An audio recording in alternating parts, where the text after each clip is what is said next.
Boa tarde a todos. Eu sou Nilva Bortoleto, coordenadora do movimento Todos Juntos contra o Câncer. Hoje nós vamos seguir com os debates nesse nosso terceiro dia do 7º Congresso Todos Juntos contra o Câncer. Este tema, ele será abordado com as nossas sociedades médicas.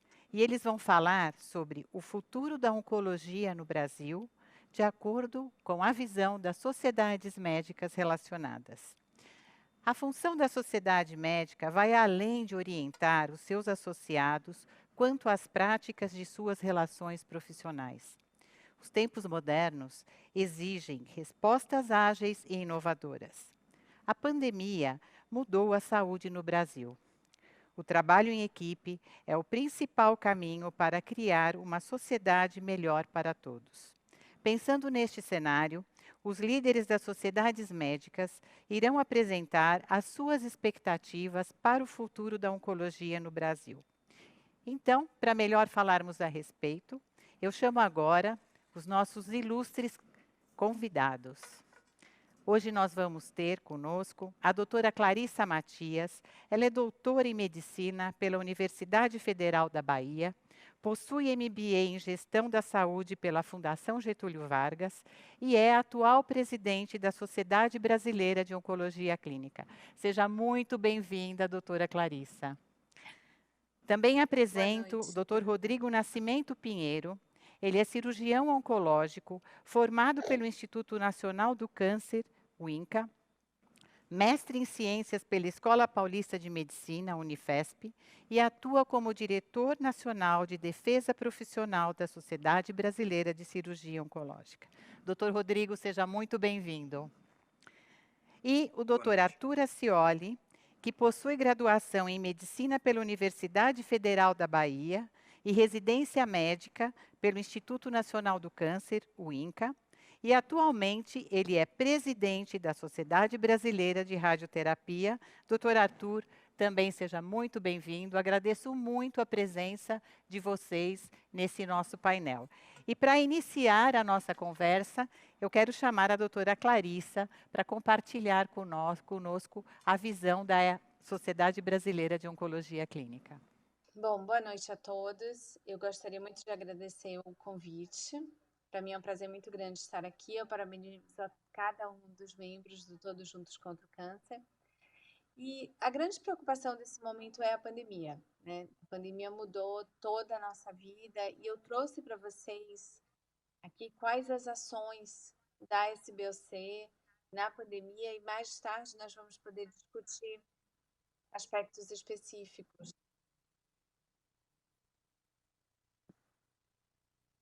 Bom, então eu não tenho declaração de conflito de interesse para essa apresentação.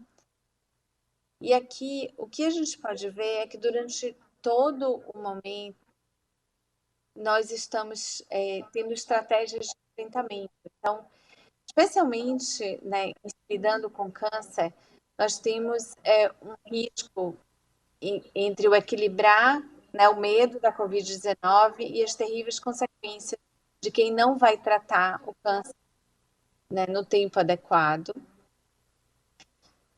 E por causa disso, enquanto nós não temos o combate direto ao vírus, nós precisamos combater a propagação.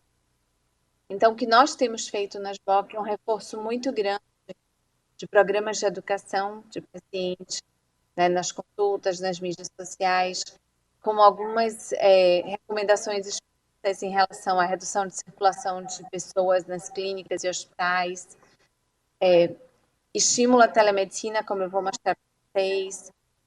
Nós temos nos engajado muito em relação às questões do tratamento oral e nós agradecemos muito ao Todos Juntos contra o Câncer, porque vocês também têm sido decisivos nesse movimento.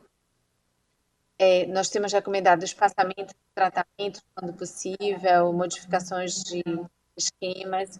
E o que nós realmente precisamos passar para os pacientes e para nossos associados é que nós precisamos individualizar cada tratamento, priorizar tratamentos adjuvantes em doenças de alto risco, em relação aos tratamentos paliativos, ter muito cuidado, né, com o momento do paciente e o momento da família, de acordo com as cidades. E eu gosto muito dessa tabela, porque ela é uma decisão compartilhada entre o risco do paciente e o risco da doença. Então, a todo momento nós precisamos individualizar, principalmente em estados onde nós temos situações caóticas, onde muito, né, dos valores destinados ao tratamento da saúde foram alocados priorizando o cuidado com a Covid. Falando agora um pouco em relação à telemedicina, tem sido uma ferramenta extremamente importante, ela foi sancionada no dia 15 de abril de 2020. A SBOC promoveu uma live recentemente, que foi a telemedicina em oncologia durante a pandemia, o que o médico precisa saber. Nós temos, como a ASCO, nós temos algumas ações né, que eu estimulo vocês a entrarem. Essa é a nossa página, tá? Que forçou uma comunicação grande entre os oncologistas e a população, com alguns especiais, com um número de visualizações nunca visto antes, com vários posts, vários posicionamentos institucionais e muitos podcasts. Nós temos este artigo que foi extremamente importante, porque nós colocamos o nosso posicionamento nesse momento em relação ao câncer de mama, que é o câncer mais comum. E aqui eu gostaria de trazer a nossa pesquisa, que é um Covid-19.1, na qual nós vamos entender não só o momento presente, mas o que nos espera no futuro em relação ao tratamento dos pacientes oncológicos. Nós lançamos uma campanha extremamente importante agora, que é uma campanha contra o câncer e sem Covid, cujo objetivo é evidenciar que o oncologista clínico, e Arthur vai falar depois também sobre a radioterapia, e vamos discutir a cirurgia, está pronto para ajudar nesse retorno seguro dos pacientes com sugestões de condutas técnicas, informações relevantes ao associado e aos pacientes. Nós temos também um acolhimento dos nossos associados, porque tem sido um momento extremamente desgastante para todos. Nós temos uma parceria com o The Rose Meditação. Então, a mensagem, né, realmente para cada um de nós nessa mesa é que o momento ele é extremamente grave, né, com problemas sérios dentro do tratamento da saúde suplementar e do SUS, e faz-se urgente, né, ter esses planos entre os pacientes e staff extremamente bem detalhados, priorizar tratamento, proteger pacientes, proteger staff e realizar decisões individuais. Porque nós não sabemos quanto tempo realmente a pandemia vai durar, o que vai acontecer nos próximos meses, como preparar nossos serviços para o futuro. E a coragem realmente é um preparo e não uma mera disposição teórica. Tá? Então, aqui eu gostaria de encerrar, porque eu acho que o mais importante nessa mesa vai ser realmente o debate. Issa, eu acredito que vocês que estão nos assistindo nesse momento, nem todos têm a ideia de que existem as sociedades médicas e o trabalho que as sociedades médicas fazem não só em prol da categoria médica. Ao contrário, o foco das sociedades são os pacientes. Então, eu acho que nessa situação do Covid, as sociedades se mobilizaram de uma maneira muito importante para poder orientar os pacientes e para poder controlar e garantir que eles seguissem seguros em seus tratamentos. E a gente vai falar depois um pouco mais do que vai acontecer daqui para frente. A doutora Clarissa mostrou aí que vamos ter até uma pesquisa, né? Que essa é a pergunta aí, que vai acontecer daqui para frente. Então, para nós seguirmos, vamos agora chamar o doutor Rodrigo, que é da Sociedade Brasileira de Cirurgia Oncológica. Seja bem-vindo, doutor Rodrigo. Boa noite a todos. Quero reforçar aqui e reiterar o prazer em estar participando desse evento, um evento que realmente já faz parte do calendário de todos os interessados em oncologia e em pacientes com câncer no Brasil. Acho que é engrandecedor para a nossa Sociedade Brasileira de Cirurgia Oncológica, participar dessa situação, desse evento. E vamos tentar aqui trazer um pouco da nossa visão, da visão do cirurgião oncológico, né, dentro desse mundo, né, que é a oncologia no Brasil, né. Um pouco sobre o problema. A gente está falando de uma doença que vai matar né, milhares e milhares de brasileiros durante o ano, né, nós vamos ter mais de 220 mil mortes por doenças, causas oncológicas no Brasil, provavelmente durante esse ano, e o problema vem sendo extremamente piorado pela situação da pandemia, a pandemia que vários artigos, vários estudos mostram que vem agregando mortalidade, um aumento de mortalidade aos casos oncológicos, né, devido a várias situações, atraso no tratamento, atraso no diagnóstico, né.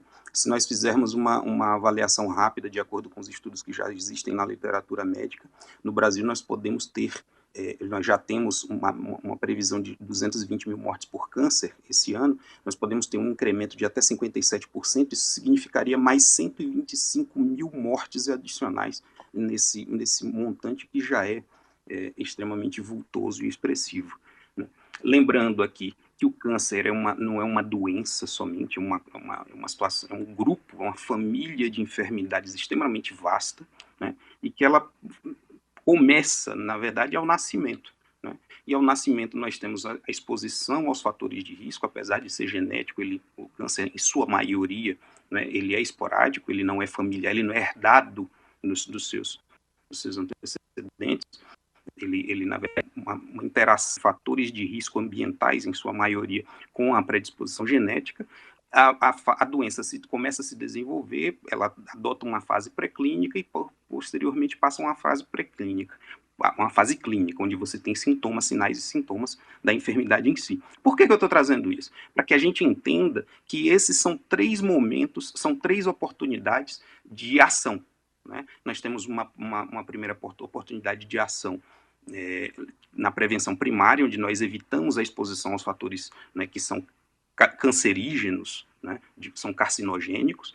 Nós temos a segunda oportunidade na prevenção, na detecção precoce dessas doenças, no diagnóstico inicial dessas doenças. E a terceira situação, a terceira fase de prevenção é justamente no tratamento, né, onde o tratamento é baseado no tripé: oncologia clínica, oncologia cirúrgica e radioterapia. Um grande desafio que nós vamos enfrentar no Brasil, e estamos tentando enfrentar, e aqui faço coro às sociedades co-irmãs de oncologia clínica e de radioterapia, sou testemunha da brava luta, do bravo trabalho desses notáveis colegas que tentam realmente contribuir com a pessoa com câncer. Notem que o grande desafio é construir uma linha de cuidado, que vai da prevenção, passa pelo diagnóstico, passa pelo tratamento, culmina com a reabilitação e, por que não, com o conforto, com o tratamento da pessoa com câncer. E notem que o centro da atenção ela deve ser a pessoa com câncer, né? Não a doença câncer, né? Nós temos que raciocinar dessa forma para que a gente entenda a grandiosidade das dificuldades que nós estamos enfrentando na assistência oncológica no Brasil. Essas dificuldades e barreiras, elas são inerentes a basicamente todas as áreas de atuação em oncologia. Nós temos as dificuldades de acesso aos recursos, que são notórias e são famosas em toda a mídia, trabalha muito bem na informação dessa situação. A ausência de linhas de cuidado, né, dessas ações com o centro, né, com protagonismo, trazendo ao protagonismo o paciente com câncer, né? A canibalização de recursos, notem que nós temos, usando um termo coloquial, nós temos o cobertor curto. Se nós puxarmos para um lado, nós vamos descobrir outro, então nós temos recursos restritos e esses recursos precisam ser divididos, e a gente aqui entende a situação, né, da gestão pública, né? Processos de trabalho precisam ser melhorados, a fragmentação do cuidado, a ausência do protagonismo do paciente, definindo o que ele quer e o que ele precisa, não que ele não queira falar, mas muitas vezes o próprio paciente não é ouvido, e nós temos que resgatar o protagonismo do paciente, que é o centro do nosso cuidado, é o nosso foco, né? É o motivo pelo qual todos nós estamos aqui, inclusive, reunidos, né? A definição dos papéis, quem vai fazer o quê. Nós temos a questão da judicialização, que por um lado ajuda, por outro lado pode atrapalhar na construção dessas situações, né, dessas linhas de cuidado, e uma formação e uma questão extremamente crucial, extremamente importante no Brasil, que é a questão da formação profissional. Talvez aqui seja uma das maiores contribuições de nossas sociedades, manter uma situação de educação continuada frente a essa situação complexa que é a assistência oncológica no Brasil. Lembrando que o tratamento do câncer, em 60% das vezes, os pacientes são de tratamento cirúrgico, em 90% das vezes, esses pacientes eles vão precisar de algum procedimento, né, algum procedimento de cunho cirúrgico, mas os tratamentos, 60%, mais da metade desses pacientes, são de tratamento eminentemente cirúrgico, logicamente, dentro de um cenário interdisciplinar. A divisão de saberes e a interação entre as especialidades, entre o tripé de tratamento oncológico, oncologia clínica, oncologia cirúrgica e radioterapia, ela deve ser praticamente indistinguível. Nós temos que trabalhar sempre como se fôssemos um só, sempre no intuito de ser um só time. Mas percebam que a gente, mesmo sabendo que 60% dos pacientes são de cunho absolutamente, de tratamento absolutamente cirúrgico no sentido curativo, nós temos discrepâncias, nós notamos, né, esses dados são dados públicos, vocês podem acessar, né, livremente em qualquer sítio de busca da internet, né, mas nós temos um aumento do investimento público em oncologia, em tratamentos principalmente oncológicos, mas percebam que somente esses dados aqui de 2010, um dado do TCU, um relatório do Tribunal de Contas da União, mostrando que apenas 9% desses recursos eram destinados à cirurgia, que é um tratamento que geralmente socorre 60% dos pacientes. Em 2016, nós tivemos cerca de 31% do orçamento da União destinados ao acesso e à efetivação da cirurgia oncológica como ferramenta de tratamento. Então, quais seriam as estratégias de tratamento? Quais seriam as formas de enfrentamento? Né? A primeira forma de enfrentamento é justamente isso aqui. É construção conjunta, é sinergia, é trabalho, todos juntos contra o câncer. Como podemos fazer isso?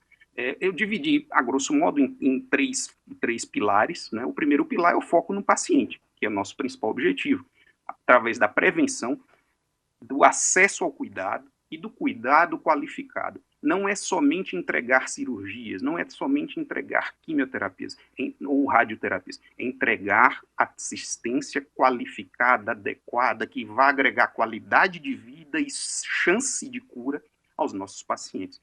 E esses pacientes podem parecer, né, a gente pode parecer até que está falando de coisas, de uma situação abstrata, de pacientes. Não, esses pacientes são os nossos irmãos, são os nossos pais, as nossas mães, os nossos filhos, né, nós estamos falando de pessoas, ao final de tudo se resume a pessoas em sofrimento por uma doença extremamente grave. A formação profissional, o cuidado com o cuidador, né, treinamento, remuneração, condições de trabalho adequadas, né, isso é fundamental. Quando você cuida do cuidador, o resultado do cuidado, né, permitindo os trocadilhos, o resultado do cuidado é extremamente mais eficiente. Né? Assistência em redes organizadas, você construir redes organizadas de assistência com hospitais especializados, com linhas de cuidado e centros especializados que vão entregar um serviço, uma assistência de melhor qualidade, com maior chance de cura e maior sobrevida dos pacientes oncológicos, né?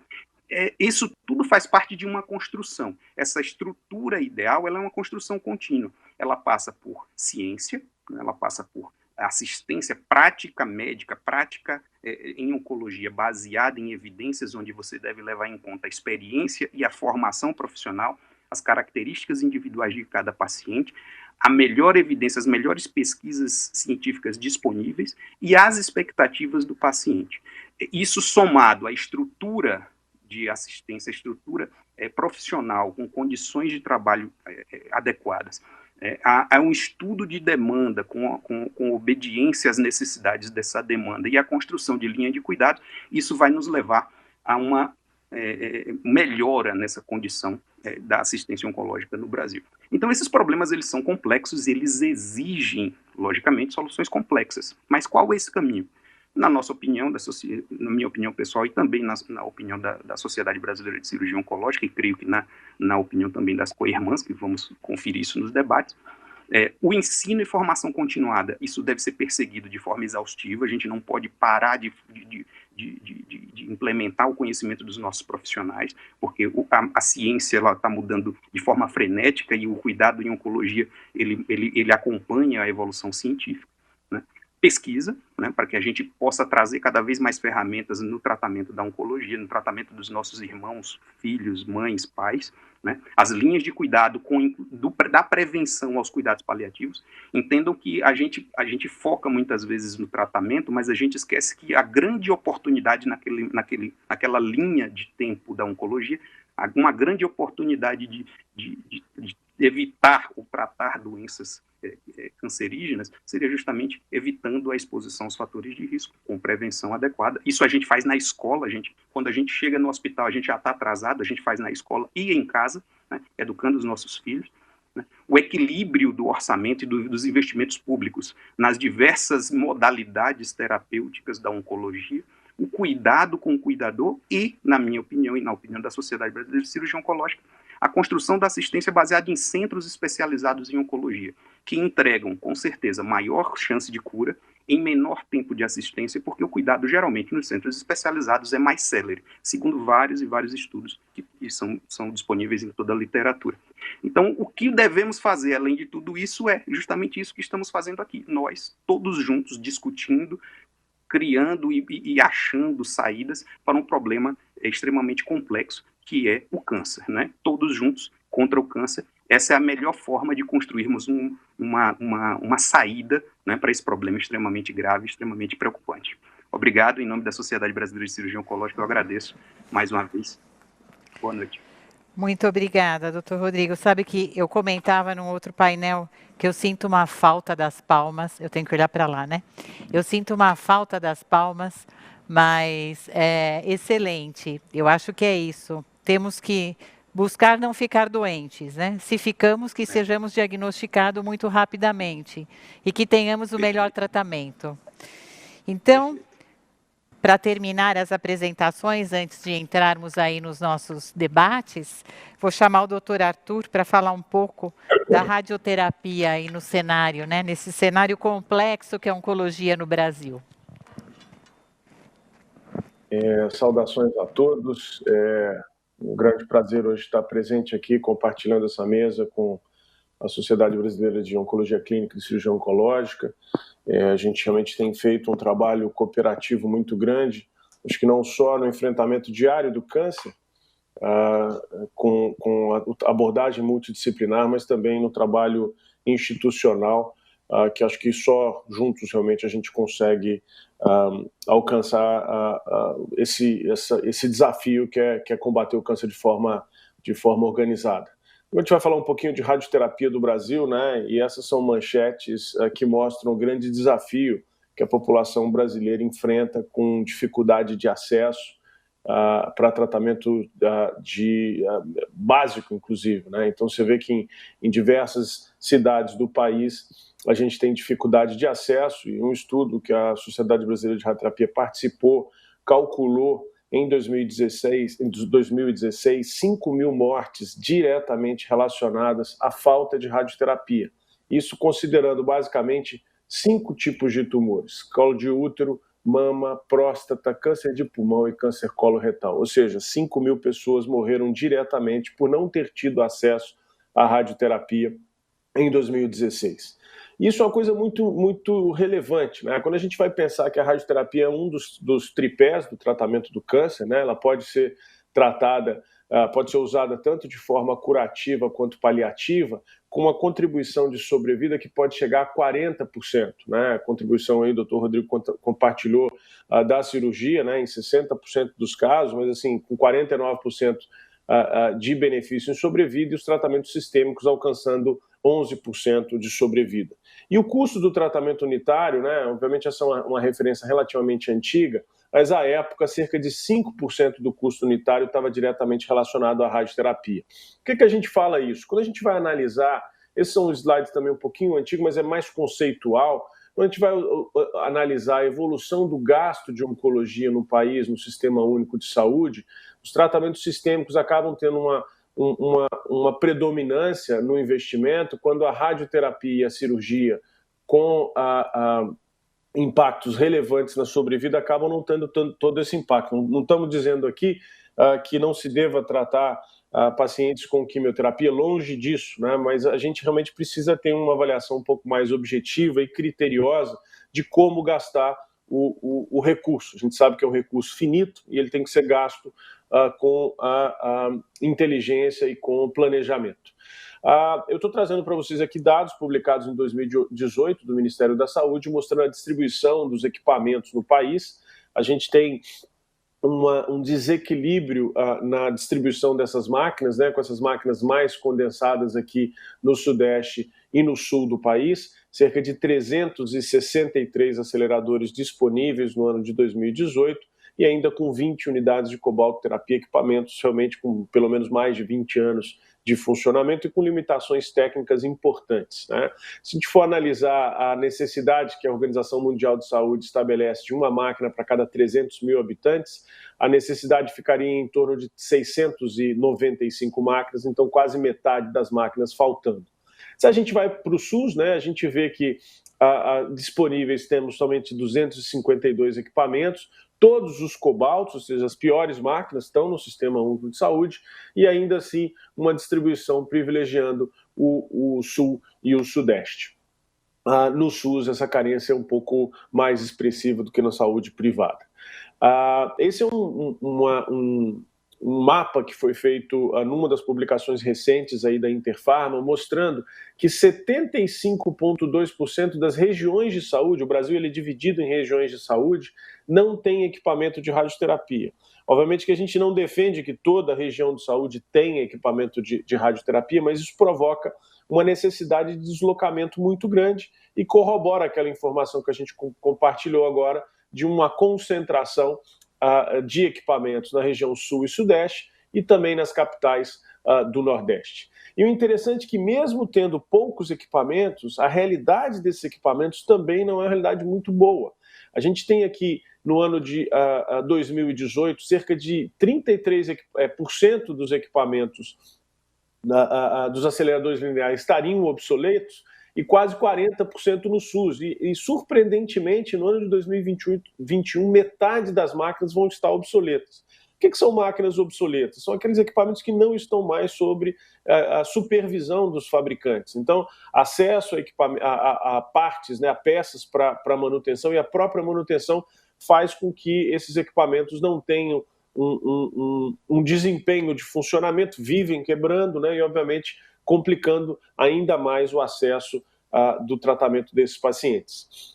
Nesse mesmo censo de 2018, foi feita uma avaliação da disponibilidade de equipamentos que a gente chama de IGRT, guiados por imagens, aqueles equipamentos que conseguem trazer o tratamento. A gente vê que a gente tem, de alguma forma, equipamentos já com um certo grau de tecnologia, né? 48 máquinas com Cone Beam CT, que permitem aquele tratamento com mais segurança, aqueles tratamentos mais curtos, chamados de hipofracionamento, né? E essa proporção no SUS é bem menor, né? Obviamente que a gente está falando de equipamentos que vão estar principalmente naquelas unidades com um suporte a mais, seja do governo, com o Instituto do Câncer do Estado de São Paulo, seja em Barretos, né, que tem doações relevantes para poder fazer com que a radioterapia funcione fora do que hoje o SUS cobre.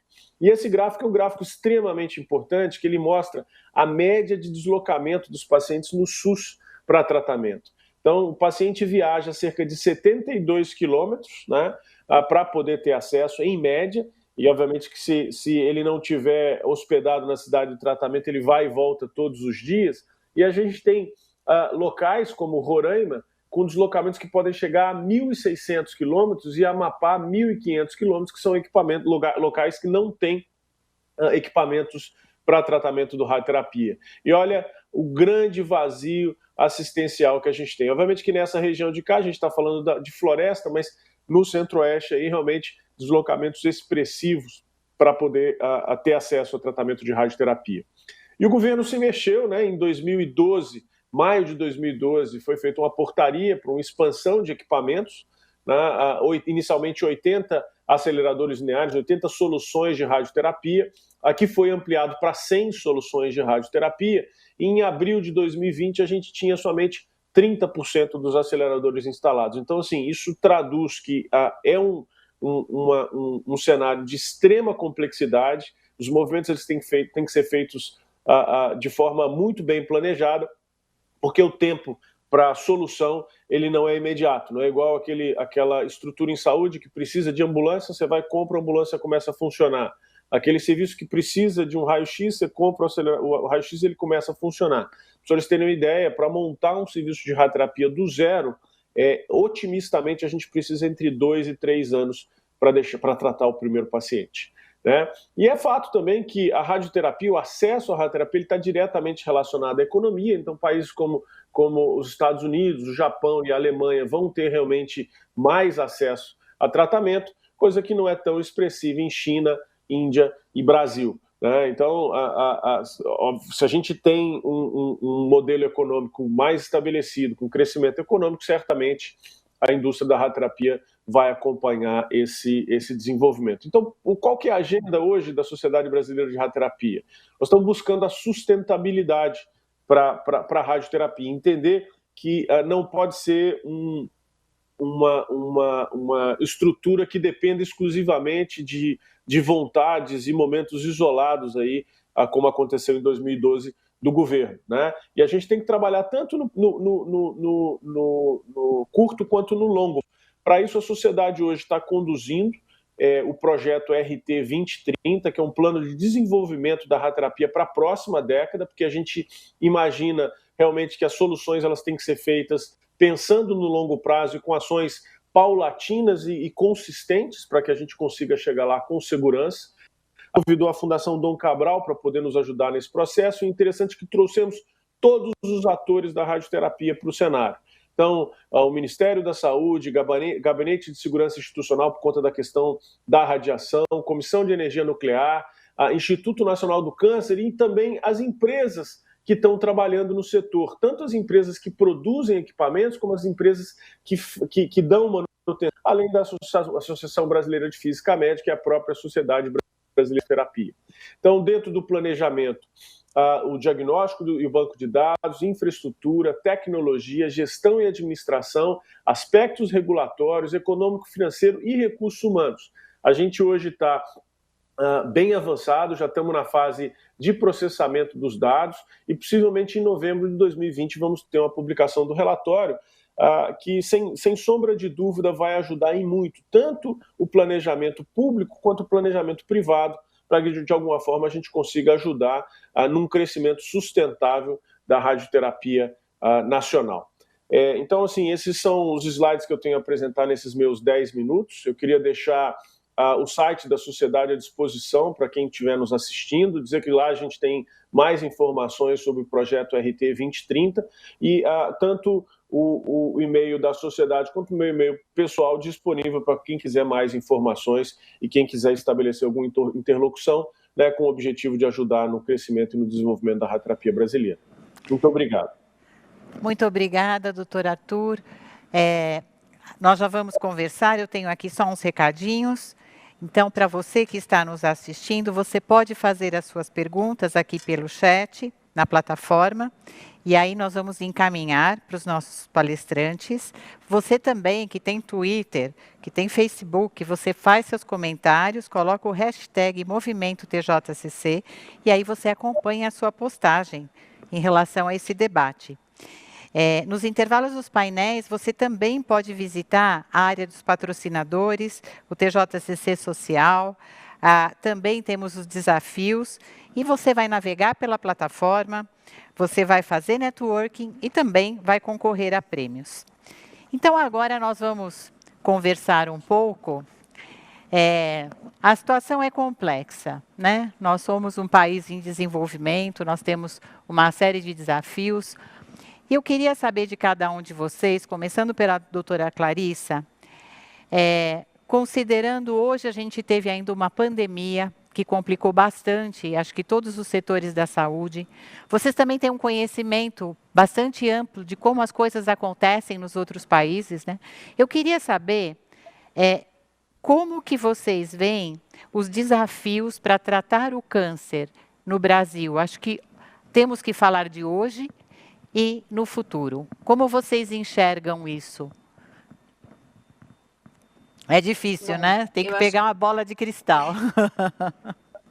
mas eu acho que o grande problema que a pandemia trouxe, é por isso que eu me concentrei tanto na pandemia, é que os números, as projeções de números, principalmente de gravidade, são muito, assim, são astronômicas. Então, assim, o aumento de...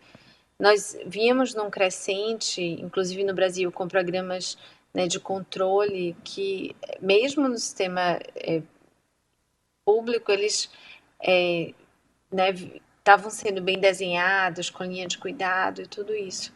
E agora, diante da pandemia, nós perdemos a realização de exames de controle, nós estamos vendo pacientes chegando com doença bastante avançada, e isso é muito preocupante, porque o sistema é muito mais caro, é muito mais complicado você tratar de pacientes com uma doença avançada, e o número de possibilidades de perda de vida também é muito grande. Uhum. É por isso que, inclusive, vocês estão fazendo a pesquisa, né? Muito interessante para a gente poder medir isso. Doutor Rodrigo, o que mais o senhor acha que nós podemos esperar desse futuro que parece bastante preocupante, né? Na minha opinião, nós temos que agir urgentemente, isso já está bem claro, né? Mesmo para quem não trabalha ou não tem contato direto com oncologia, mas eu acho que nós temos que organizar os esforços, né? O voluntarismo, ele nesse momento, e as ações sem um norte, sem uma coordenação, elas podem, inclusive, em algumas situações, trazer até um certo...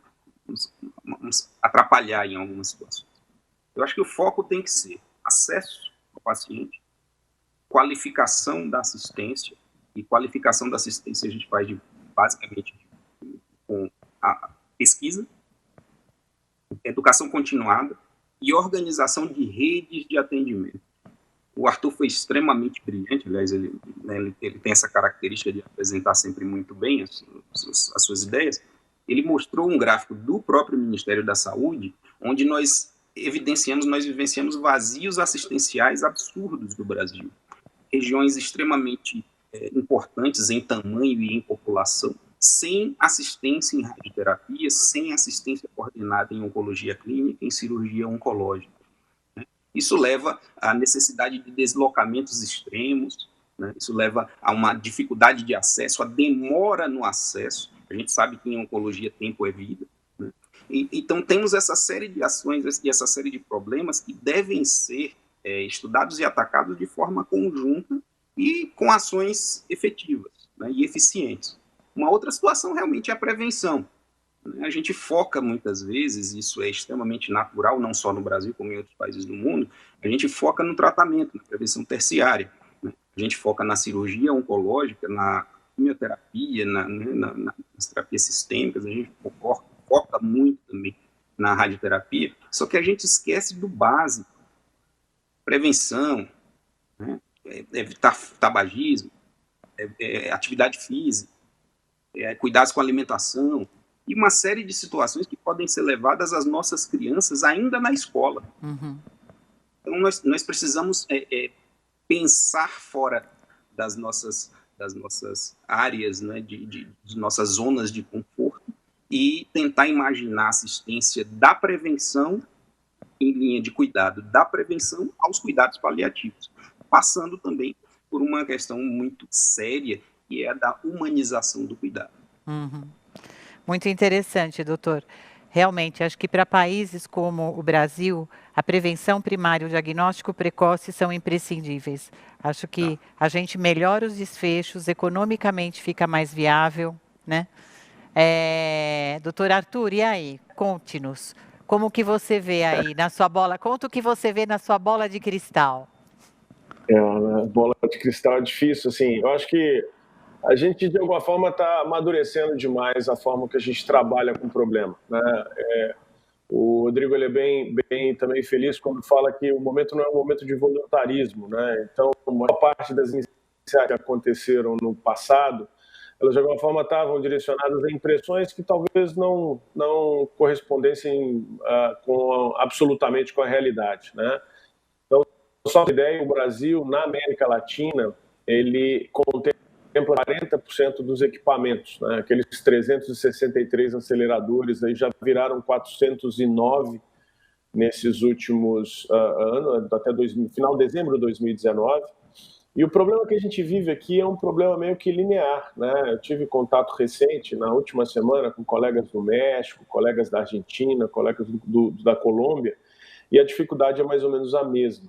Né? Acesso, né? Não tem máquina para todo mundo, a tecnologia que alguns países dispõem não é para todo mundo também, o custo para manter isso daí está muito dissociado da realidade. Você tem ideia hoje, mesmo com a mudança, né, na forma de cobrança do SUS, o custo do tratamento, quer dizer, o reembolso, ele só corresponde à metade do custo. Então, assim, como é que você faz para o serviço funcionar, né? Você vai ter que fazer show, como o pessoal de Barretos brilhantemente faz para poder conseguir recurso. Você vai ter que conseguir linhas de crédito, né, com emendas parlamentares. Você vai ter que conseguir equilíbrio, eventualmente, com outras linhas de investimento dentro do serviço, doações e por aí vai. Isso você faz também com que suas máquinas, que são máquinas de milhões de dólares, se deteriorando, e eventualmente quando você precisa de uma peça mais cara, você não tem recurso para fazer enfrentamento a isso. Então acho que esse projeto que a gente está conduzindo agora, de alguma forma, vai trazer muita informação, e a gente fez um censo aí que conseguiu atingir 100% dos serviços do Brasil. A gente vai ter informação de recursos humanos, informação de tecnologia disponível, né? Porque às vezes tem equipamento que faz uma tecnologia, mas não necessariamente recursos humanos para poder conduzir. Eu acho que com dados a gente realmente vai conseguir, de alguma forma, criar um planejamento sustentado, e esse planejamento não é só da rádio. Esse planejamento envolve o pessoal da oncologia clínica, envolve o pessoal da cirurgia oncológica, dentro das UNACONs ou dentro dos centros complexos, né? Pra vocês terem uma ideia, para cada dólar que se investe em radioterapia, em 20 anos você tem um retorno de quase 5. Então não é gasto, é investimento, né? A gente tem que pensar nisso daí. É o investimento pela vida, né? É isso que temos que pensar. E é muito interessante, eu acho que o Brasil está se mobilizando em relação a criar dados, criar estudos, porque isso dá o embasamento para a gente realmente levar as nossas necessidades. Agora, nós temos milhares de pessoas nos assistindo, né, nesse momento, e muitos são pessoas de organizações de pacientes, né, pessoas do terceiro setor, e nem todos tiveram a oportunidade de estar assim, cara a cara com vocês, né? Talvez seja a primeira vez. Alguns já tiveram, outros que estão em locais mais longínquos, acho que não.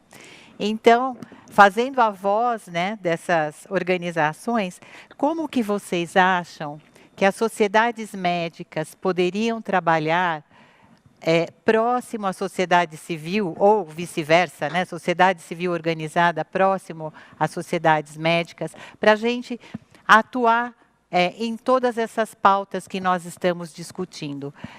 Como que vocês veem isso? A gente sabe que a sociedade civil organizada, as organizações em oncologia, elas são relativamente recentes, né? Não era uma coisa... Quando eu comecei a trabalhar em oncologia, eu me lembro que nem existia, né? Não vou dizer quanto tempo faz. Mas como que vocês veem, como que a gente pode potencializar essa colaboração? Vamos começar pelo Dr. Rodrigo agora.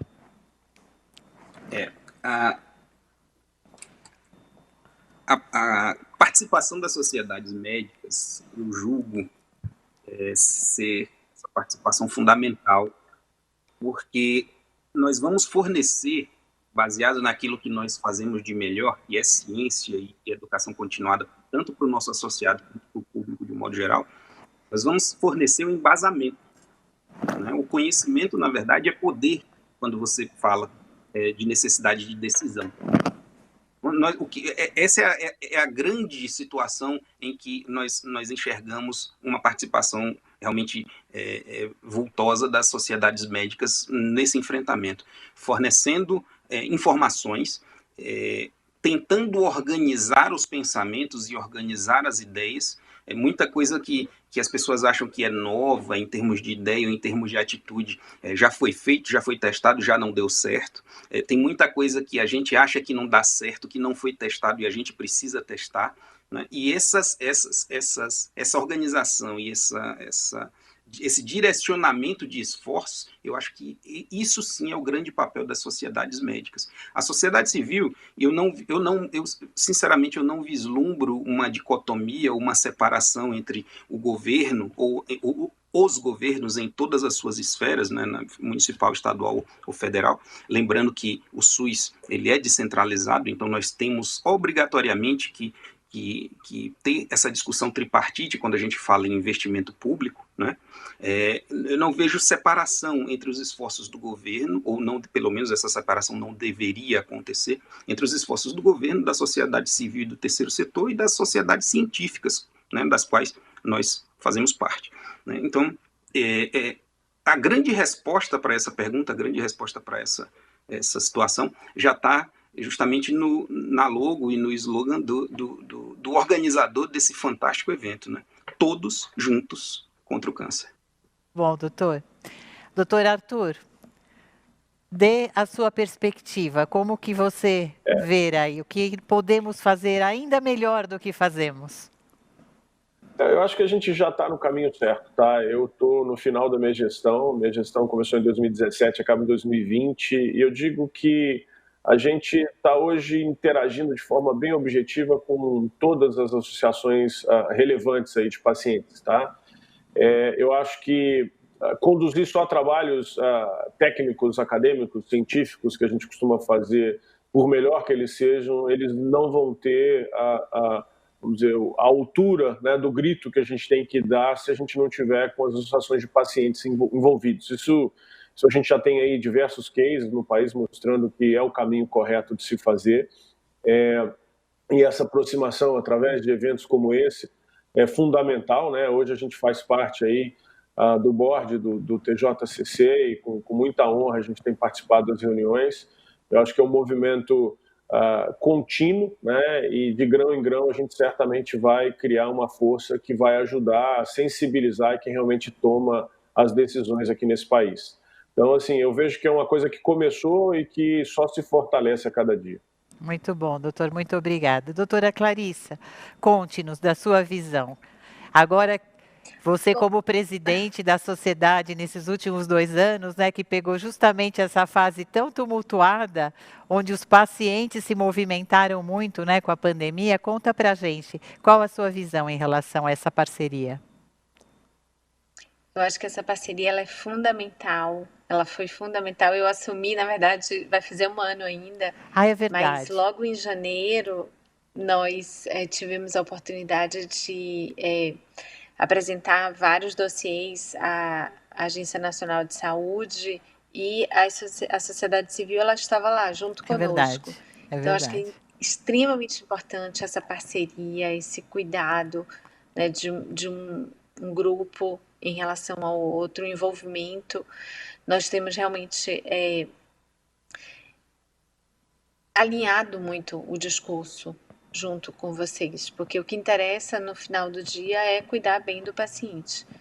Então, na verdade, eu deixo aqui o meu agradecimento muito grande por essa parceria, né? Eu também faço parte, né, do board de vocês, doutora Inês tem participado, nós estamos muito felizes com essa parceria. Nós também. É importante a gente salientar aqui que a SBOC fez um trabalho espetacular em relação à incorporação das novas drogas oncológicas, né, na Agência Nacional, e isso diz respeito aos planos de saúde. E realmente foi um trabalho espetacular. A gente ainda não temos as respostas, mas sabemos que foi um trabalho de parceria e de busca do que é melhor para o paciente, né, doutora? Acho que isso é o que é o mais importante. Com certeza.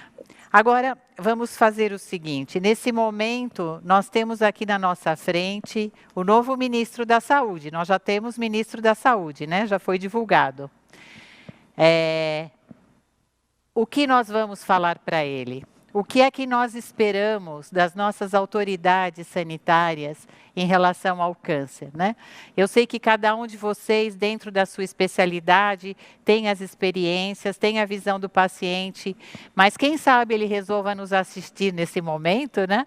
E o que nós vamos dizer para ele? A gente vai começar agora pelo doutor Arthur, né? Para variar um pouquinho. falar com o general agora, missão dada, missão cumprida, né? Na verdade, eu acho que o grande desafio é realmente a gente continuar estabelecendo aí elementos objetivos para tomar as decisões, né? Eu acho que uma coisa que falta muito no Brasil é a gente conseguir medir desfecho das intervenções que a gente faz, né? Então, se eu eventualmente botei mais equipamento, eu curei mais gente. Se eu estruturei um centro cirúrgico num lugar que não tinha, eu curei mais gente.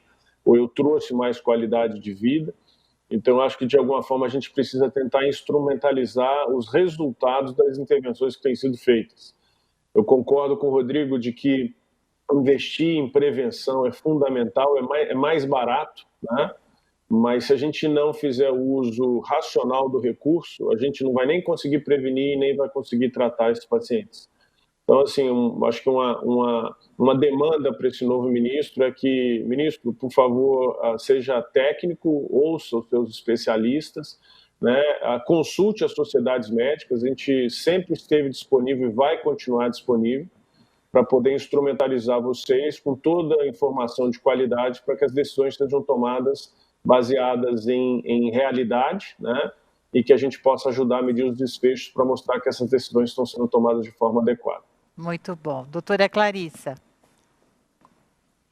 Bom, eu tenho um apelo importante, né? Eu acho que, assim, os tratamentos oncológicos, eles estão extremamente caros, realmente, assim, dentro do país, de um país continental e com tantos problemas de saúde básica ainda como o Brasil, realmente nós estamos diante de um problema que não tem tamanho, mas nós temos uma possível solução principalmente para os grandes centros, tá? Que podem capitanear vários problemas isolados.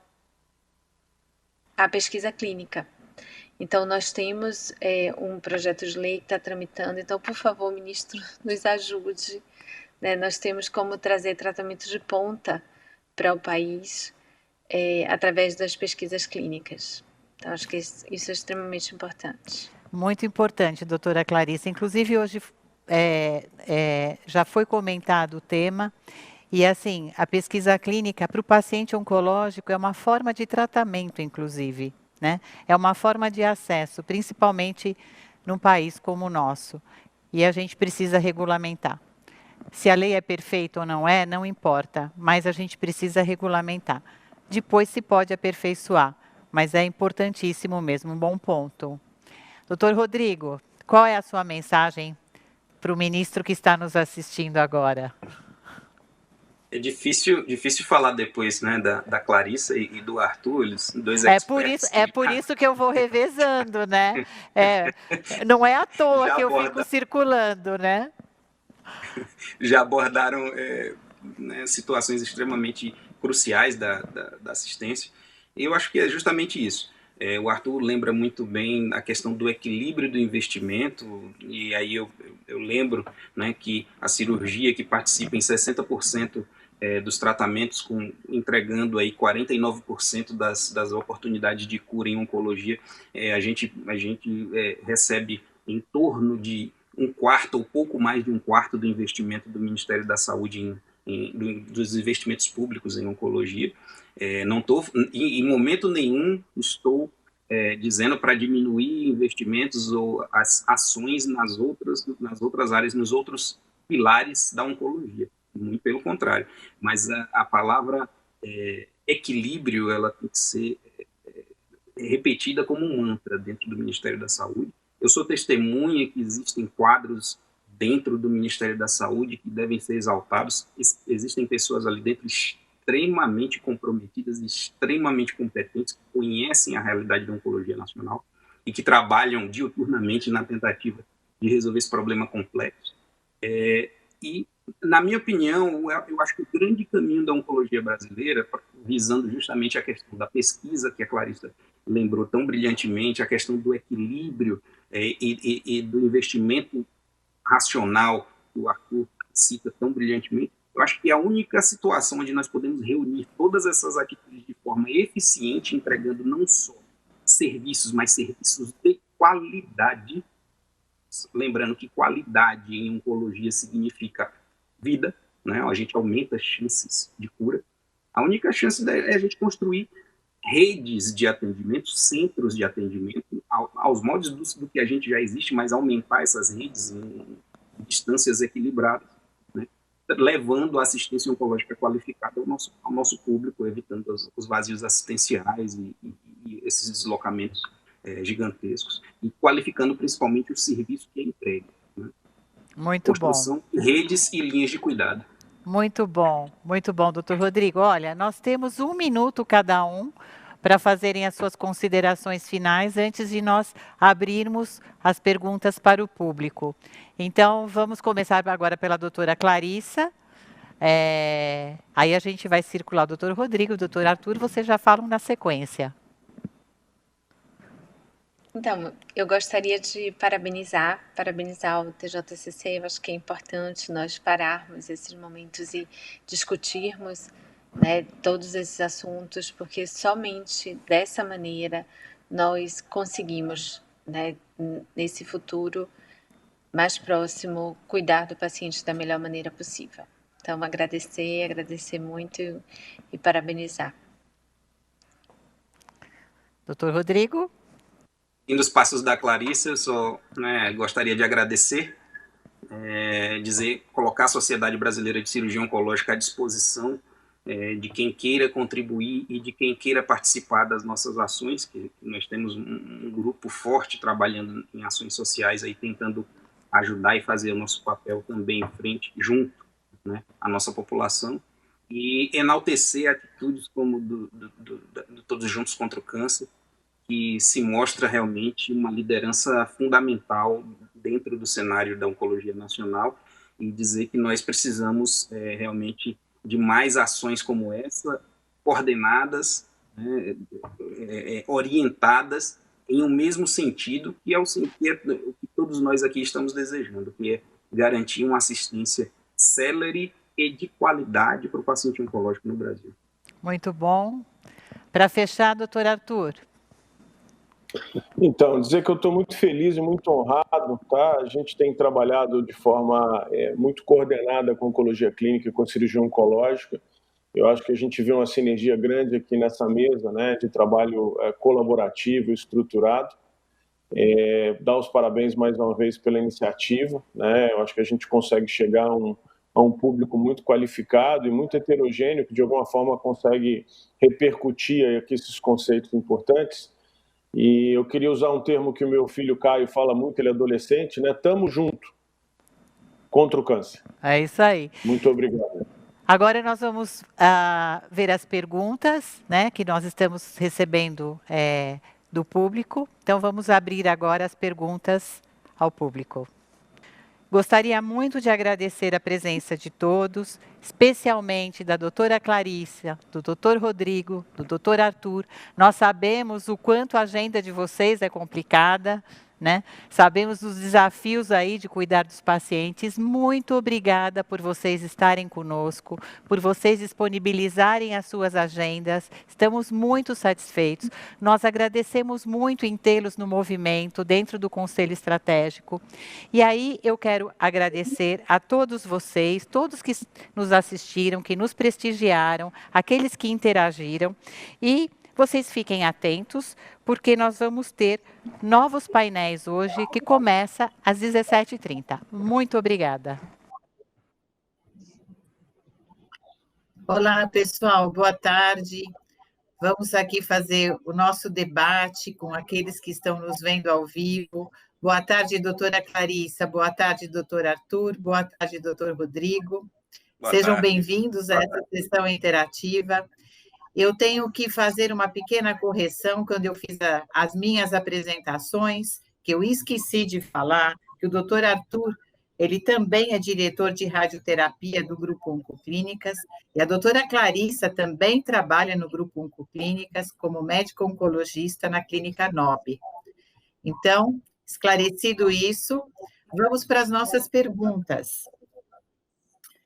A primeira pergunta que eu tenho aqui, que foi a mais votada, que eu acho que vai ser bacana que vocês vão conseguir todos falar algo a respeito, é a seguinte: as sociedades representam profissionais com atuações diferentes. existe uma agenda de trabalho única dessas sociedades? Quem começa? Se não começa, eu escuto. Começa, doutor Arthur. Eu queria começar, me permita, Clarissa, porque eu estou em final de gestão, né, e eu vivi o nascimento, talvez, do que talvez tenha sido a semente inicial desse movimento colaborativo entre a SBRT, a SBOC e a SBCO. Começou na Semana Brasileira de Oncologia, num maior evento da América Latina, que foi um evento científico. O doutor Gustavo e o doutor Eduardo se juntaram para poder um evento combinado, né? E isso tem dado um desenvolvimento nas questões que se seguir de um trabalho colaborativo que não é só científico. Hoje a gente tem a Journal of Oncology, que é uma revista científica das 3 sociedades. Nós já estamos preparando, né? A Clarissa pode comentar um pouco aí, a 3ª Semana Brasileira de Oncologia.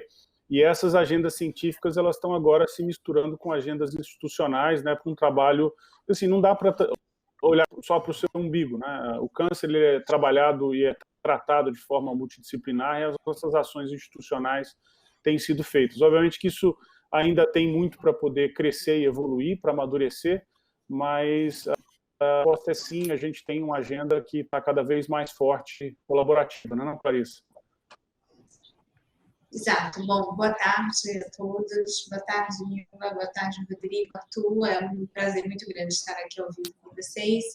E realmente, assim, eu acho que as 3 sociedades, elas têm crescido muito juntas, né? Para tudo. Nós sentamos juntas para conversar sobre os problemas oncológicos, nós estamos juntas na MP. Então, assim, eu acho que tem sido um crescimento, e principalmente nós estamos juntos na semana, tá?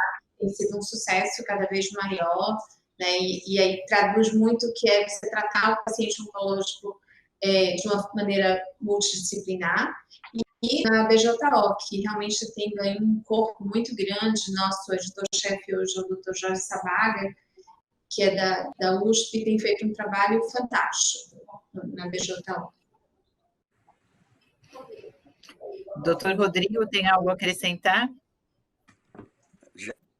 Tudo já foi falado. Eu acho que o crescimento é notório dessa união, dessa conjunção dessas 3 especialidades que representam, né, o cerne do combate ao câncer, o cerne científico e profissional do combate ao câncer no Brasil.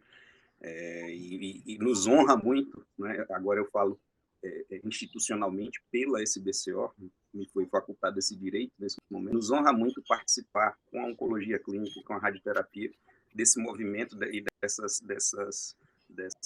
incursões, né, nas diferentes áreas sociais, no sentido de cuidar, né, não do câncer, mas agora sim, do paciente com câncer, da pessoa com câncer. Esse tem sido o centro, e eu me orgulho de participar desse movimento junto com colegas como o Arthur, que são expoentes e são pessoas fantásticas. Eu fico feliz. Muito bom, muito bom. Bom, as perguntas, elas são feitas e elas são votadas. Então, as perguntas que eu vou fazer são aquelas que foram mais votadas, né? E quem está estrelando aqui é o doutor Arthur, né? Tem um monte de pergunta para ele. Mas, se vocês tiverem algum comentário, algo que vocês queiram acrescentar, doutor Rodrigo, doutora Clarissa, por favor, vocês são muito bem-vindos. Doutor Arthur, responde para a gente o seguinte: demora de 2 a 3 anos para montar um serviço de radioterapia?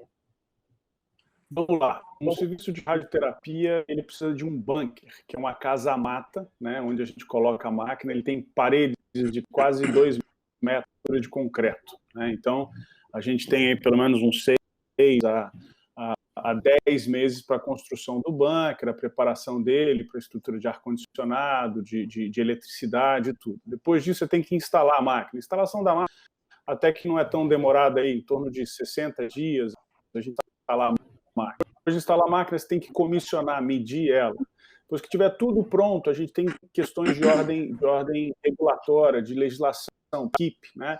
Então, assim, de decidir até estar tratando o primeiro paciente com projeto, com liberação de construção, com liberação da parte de junto à Comissão de Energia Nuclear, um tempo que a gente costuma usar é mais ou menos entre decidir fazer e realmente estar tratando o primeiro paciente. Né? É conta da idade, tanto da infra quanto da computatória. Não é simples, né? É bastante complexo. Então, é uma boa explicação. Eu mesma não sabia que tinha tudo isso envolvido. Muito boa pergunta, muito boa resposta. Temos outra aqui, também para o doutor Arthur, que diz o seguinte: concentração de equipamentos modernos de radioterapia no Sul e Sudeste. Como melhorar a realidade do Norte e Nordeste? Então, essa pergunta eu posso depois até dividir com o Rodrigo também, né? Se a gente for falar de robô, agora está chegando, né? E falar de estruturas mais de grande porte, para quimioterapia peritoneal. Infelizmente, claramente, né, a gente acaba tendo onde tem mais projeção econômica, cursos, indiscutivelmente, em São Paulo você vai ter mais voos chegando nos aeroportos, né, você tem mais circulação de produtos. O Norte e o Nordeste estão em desenvolvimento, a gente tem uma heterogeneidade muito grande quando a gente compara com o Sul e com o Sudeste, e a radioterapia, por conta da complexidade, é uma especialidade muito relacionada à questão econômica. Né? Vocês devem ter observado nos slides que a gente faz aqui, países desenvolvidos, mas a econômica é vital. Para você ter uma ideia, hoje, o SUS ele só reembolsa cerca de um pouco menos da metade do custo do tratamento. Né? Então, só aqueles hospitais que você não tem outras fontes de custo, dificilmente vai conseguir ter operação sustentável.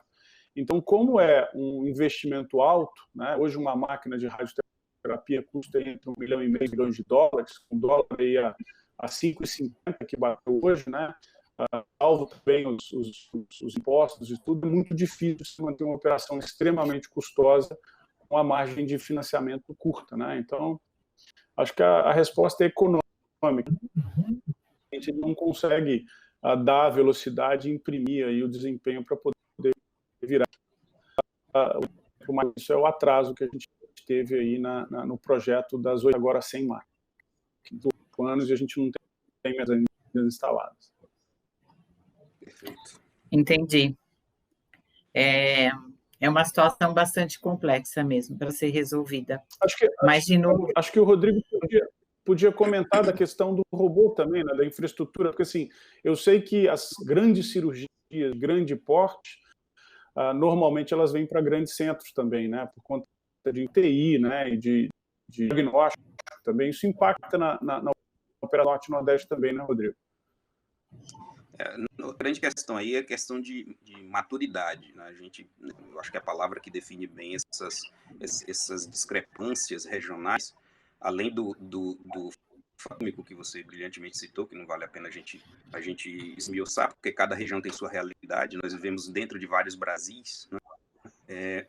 Temos questão de maturidade dos serviços, maturidade dos gestores em entender e aquilatar a importância do investimento em oncologia, maturidade social das diferentes regiões em cobrar dos seus gestores e cobrar dos seus agentes políticos o investimento em oncologia. Né? Então, temos uma série de situações.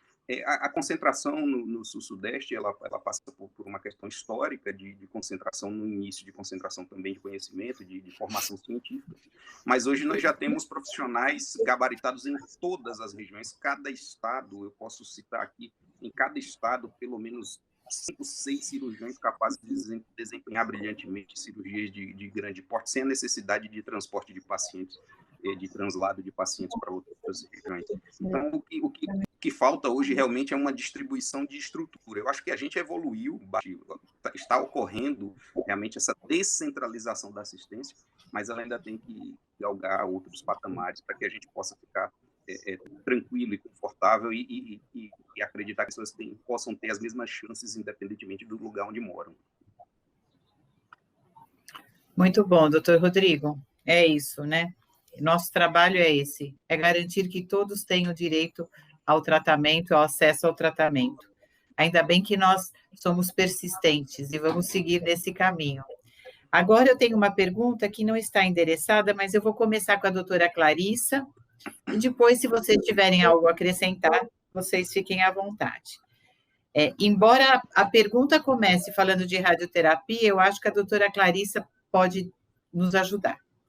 Com a doutora Clarissa, a pergunta é a seguinte: com a deficiência do SUS em questão de radioterapia, você considera que os médicos tendem a optar pelo uso da quimioterapia? Se sim, quais seriam os ganhos e perdas em relação a essa decisão, em relação ao tempo de tratamento e desfechos, etc., né? Eu faço para você a pergunta porque eu imagino que esses pacientes eles chegam ao oncologista e o oncologista tem que dar um jeito, né? Então, por isso eu começo com você aí para escutar um pouco o seu ponto de vista. Então, na verdade, se nós formos olhar, existem algumas indicações claras, por exemplo, câncer de pulmão de pequenas células, onde você, na doença limitada, você deve começar pela quimio e rádio concomitantes, mas em alguns locais é impossível, né? Como o Arthur mostrou tão bem na aula dele, existem deficiências importantes em alguns síndromes. Você não vai esperar que um paciente... você tem que começar alguma coisa a nível de tratamento. Então, realmente, assim, isso não só no Brasil, mas em países na África, né? Nós fazemos parte de algumas entidades internacionais que discutem bastante isso. Então, nos locais onde existe essa deficiência de aparelhos de radioterapia, a quimioterapia ela pode ser utilizada, né? Não é o tratamento ideal, mas para que o paciente não deixe de ser tratado. Entendi.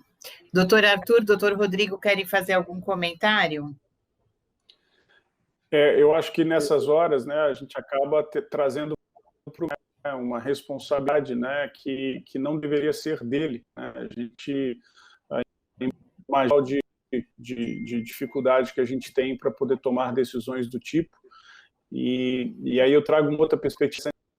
Às vezes não tem determinados que garantam uma precisão, um resultado melhor, né? Aquela famosa discussão, é melhor fazer com uma tecnologia inferior do que ou não fazer, né? E essa é uma realidade que a gente vive em estados do país, com os equipamentos mais antigos, cobalto, com tecnologias menos pronunciadas, mas que, de alguma forma, convivem aí com essa situação que a Clarissa acabou de descrever, da gente ter que usar os recursos que estão à mão para garantir, pelo menos, o melhor cuidado possível.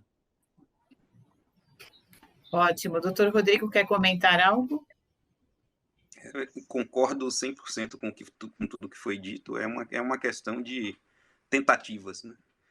A dificuldade de acesso, a dificuldade de tecnologias, o acesso do paciente ao sistema e acesso ao recurso, muitas vezes, dificulta, né, o cuidado ideal. Entre o cuidado ideal e o cuidado possível, eu acho que a grande maioria de nós opta pelo cuidado possível, né? E isso acaba impactando em algumas, em um dos tripés, né, do tratamento, que o tripé do tratamento oncológico é a cirurgia, a radioterapia, a quimioterapia. Então, né, dependendo da situação, o que for mais acessível acaba sendo o que recebe a maior atenção. É isso. Nós temos várias perguntas, temos 5 minutos. Eu vou fazer uma pergunta que ela é provocativa, né? E assim, como o doutor Rodrigo está mais caladinho, eu vou começar por ele. E aí depois a gente vai para as considerações finais. A pergunta é a seguinte: gostaria de entender por que existe diferença de um tratamento de câncer no Hospital Albert Einstein e um hospital do SUS. Eu acredito que provavelmente exista diferença, mas não em todos os hospitais do SUS. A gente não pode generalizar, existem hospitais do SUS ou hospitais credenciados ao SUS que oferecem tratamentos exitosos e de ponta, né, aos mesmos de hospitais ditos hospitais de referência. Mas nós temos que entender que existe uma questão de complexidade, né, do acesso, essas dificuldades, a gente já meio que respondeu isso na pergunta anterior, né? Eu creio que a questão profissional em si, nessa situação, é o de menos. Nós temos no SUS profissionais de altíssimo gabarito, capazes de empenhar qualquer tratamento em oncologia. Então, nós não podemos mais aqui falar que existe falta de profissionais na situação. Eu acho que é uma questão de acesso a recursos. E dentro existe também uma ação de regramento, né, uma situação de limitação, de legislação, onde no SUS nós não podemos ou não estamos livres para utilizar qualquer tipo de tratamento, porque seguimos certa regulamentação, certas normativas que não nos permitem o acesso a recursos de última geração. Por exemplo, no SUS nós não podemos utilizar videolaparoscopia para todos os tipos de cirurgia. E algumas cirurgias não existe indicação mesmo para ser utilizado, mas esse acesso acaba limitando também a indicação.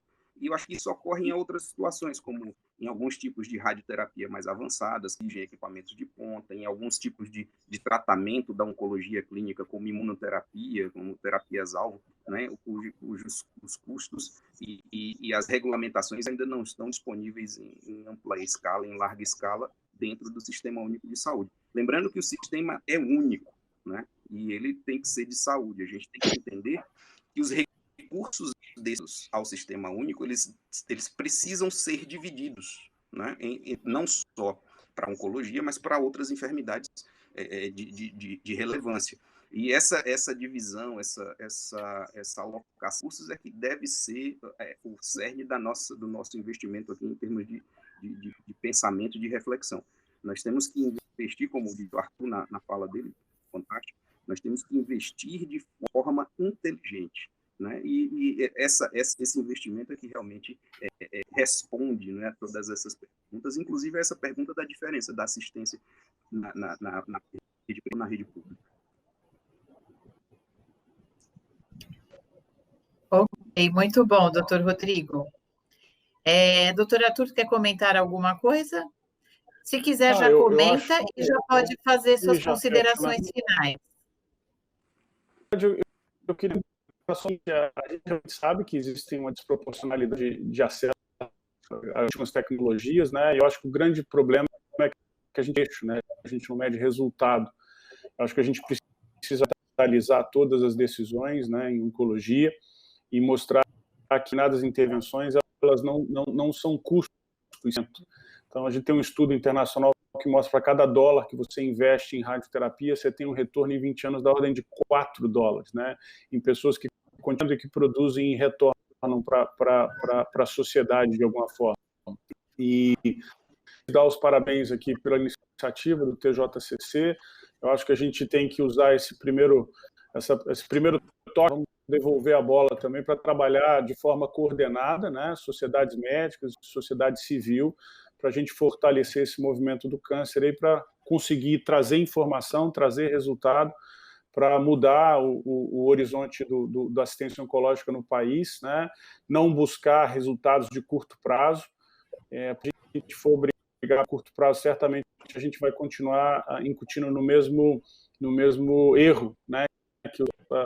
Que as gerações anteriores acabaram tendo, em talvez fazer alguns pequenos movimentos, mas não conseguir mudar, e essa tem que ser pensada sempre no longo prazo. Então, assim, um abraço aos membros da SBOC, da SBCO, a Nilva, o pessoal do TJCC, e muito obrigado pelo convite à RT. Muito obrigada, doutor Arthur. Vamos para as considerações finais da doutora Clarissa. Então, na verdade, eu gostaria de deixar um momento de esperança, né, para todos. Eu acho que esse conjunto das sociedades é extremamente positivo, isso não acontecia no passado. Nós estamos juntos lutando pelos pacientes oncológicos, nós precisamos trazer a pesquisa clínica, como eu falei anteriormente, mais para perto, para conseguir que esses tratamentos mais caros, né, que estão distantes de uma realidade do Sistema Único de Saúde, possam ser incorporados e que a gente possa, inclusive, trazer pesquisas nas áreas de cirurgia, nas áreas de radioterapia, para que realmente consigamos otimizar o cuidado desses pacientes. Mais uma vez, parabenizar o Todos Juntos contra o Câncer, foi muito bom participar e estaremos juntos. Muito obrigada, doutora Clarissa. Doutor Rodrigo, suas considerações finais. Agradecer, né, agradecer essa oportunidade de conversar a respeito de tema tão relevante e de tamanha importância. Pegando o gancho da Clarissa, que traz essas palavras de alento e de esperanças que são fundamentais, né, fundamentais na assistência em oncologia, na assistência à pessoa com câncer. Lembrar que essa situação, a gente sabe que quem está vivenciando uma situação grave, que é uma pessoa querida, um ente querido com câncer, né, que é agilidade, celeridade, rapidez, enfim.